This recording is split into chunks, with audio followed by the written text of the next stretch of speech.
I've been talking to a few friends online recently about collecting in general, and I've got a general feeling that we are just all under this weird reign of pressure. Everything seems to be pushing down. There seems to be a larger expanse of boutiques growing every day. There's a new one on the horizon. There are always ones about to come. Radiance is the next big one to come. It's really making a loud statement on social media before it drops its initial range of movies. And there is this pressure on collectors, a pressure that we are pretty much putting on each other because of the range of movies that are coming out. Now we have people who are championing certain companies, certain titles. I do it myself, and other people are struggling to keep up. It's something is going to give at some point.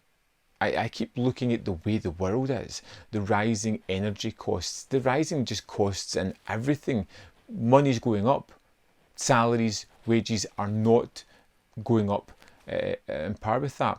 There is going to be less and less free money that you have, spare money to spend on your hobby. Things are going to have to become more curated as we pick what we want, which means ultimately that we are going to miss out. It's going to happen. There are going to be titles that you just can't get.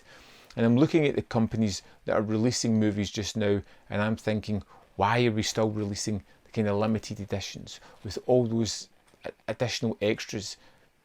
Is it really viable in the world that we've got coming? These are our collections. They are personal. They depict our own sort of love of film, and you know what? People don't really see them. Nobody comes into my collection and sees the amount of movies. Nobody goes through them looking for anything to watch. It's mine. It's my own little personal heaven. So, if I'm missing a certain title, it doesn't devalue my collection.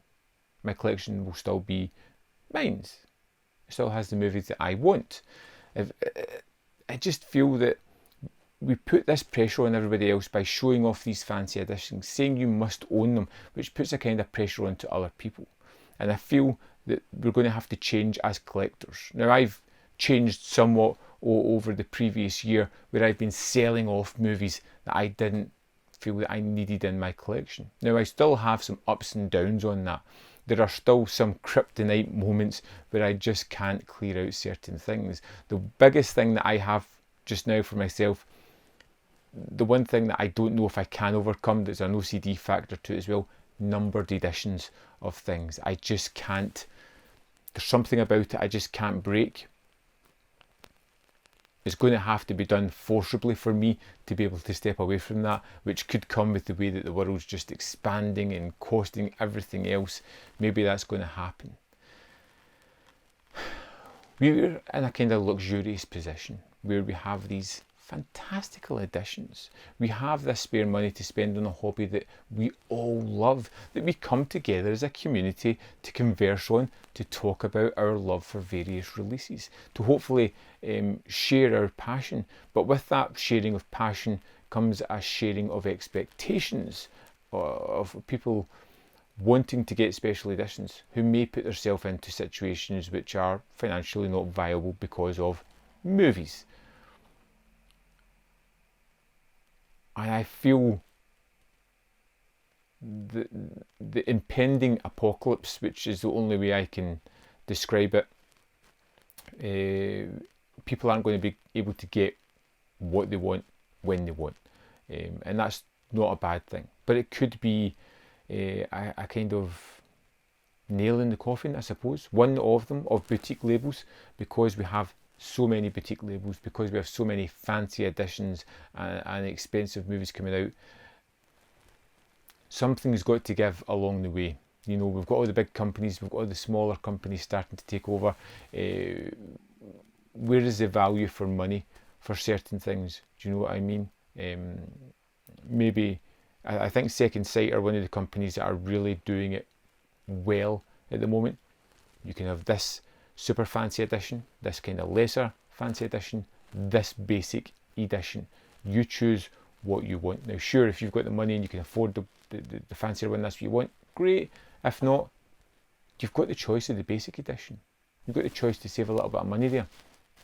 It's one company that I feel are really kind of doing things properly at the moment, and I just kind of worry with the amount of labels that there are, with the amount of movies that are coming out, what's going to happen in the future.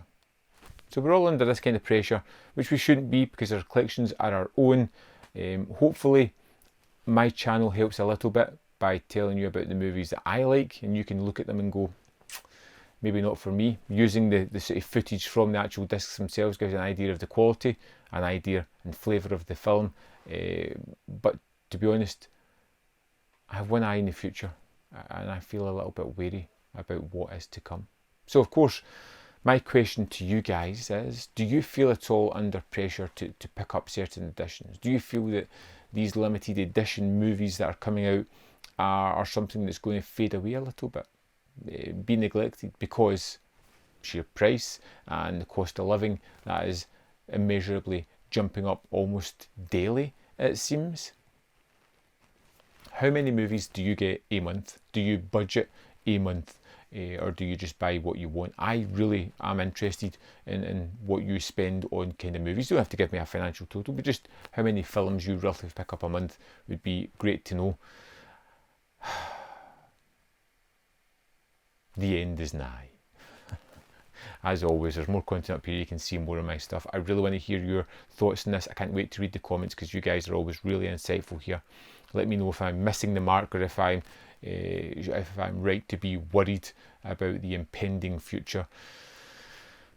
Hit the like button if you like these kind of videos. Don't forget, in the description box below there are links to Patreon, membership, manvfilm.com, where you can check out more ways to support me if you are able to. If you're not, watching the video helps me as well, just liking and sharing, all that good stuff.